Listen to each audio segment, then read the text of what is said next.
Greetings, ladies and gentlemen, boys and girls. This is the news beat presented to you by Ladies Like. Follow the beat from the studio to the street. Info with the flow keeps you sharp and in the know. Sit back, relax, enjoy the news. Follow. The African Union is to introduce a single passport to facilitate free movement of its citizens, plus goods and services around the continent, in order to boost intra-African trade, integration and socio-economic development. African citizens are obligated to have visa requirements to get in over half of the countries on the continent. Only 13 African countries don't require visas from other Africans to enter their countries, or give visas to fellow Africans on entry. Rwanda, Seychelles, Ghana and Mauritius all have ease restrictions on travel, allowing fellow African visas on arrival.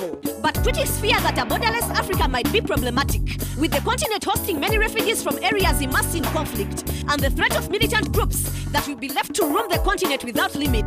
There are also concerns on managing health crises like Ebola epidemic. However, AU officials have been pushing for increased movement for many years, and Africa's economic progress has been driving force behind the idea. The concept was borrowed from the European Union Schengen area, in which 26 European countries abolished the passport criteria. Only the African Ministers of Foreign Affairs and the African presidents, along with other AU officials, can apply for these electronic passports at the moment. But they will later be available to all African citizens and recognized in all 54 countries on the continent. African heads of state are set to become the first recipients of AU permits in Rwanda's capital Kigali at this July African Union Summit.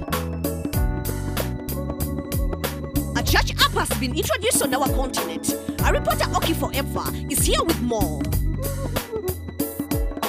Africa's Pentecostal and evangelical churches are currently enjoying a renaissance, as thousands of believers continue to flock the churches in search of healing and deliverance. While Western countries are becoming more secular, African Christian churches are becoming more popular. The growing number of churchgoers has altered the way most churches balance their books and compelled them to find new methods of keeping in touch with their flocks. And in relation to this fact, connecting Ghanaian churchgoers to their churches was made easy by an app, which was designed and developed by Asoriba, a Ghanaian startup. The app allows church members to receive summons or notices on every church event and also share testimonies or comment on any content. Church members can also use the app to pay their tithe electronically, as funds are transferred to the church bank account instantly. Asoriba, which means church member in Twi, a Ghanaian dialect, has been very popular in Ghana's Christian charismatic sect. And although it's on Android only, Asoriba plans on developing a social networking feature next. However, there are concerns that these church members might become a target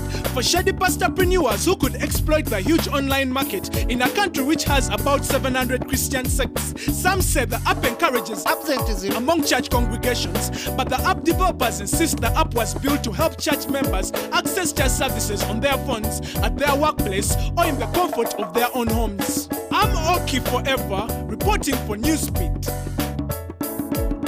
Thank you, Oki Forever, for that report. Bicycle ambulances are the way to go in villages. Our reporter Tushi Polo is here with more.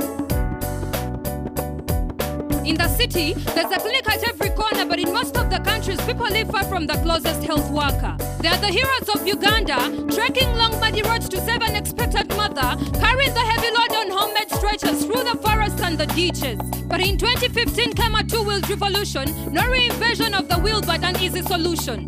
Welcome bicycle ambulances, a simple, fast and cheap way to increase your chances of reaching the nearest hospital and deliver your baby with the other pregnant women.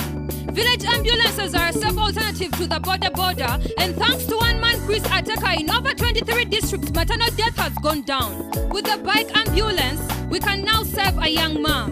I'm Tushi Polo, reporting for Newsbeat. Thank you, Tushi Polo, for that report.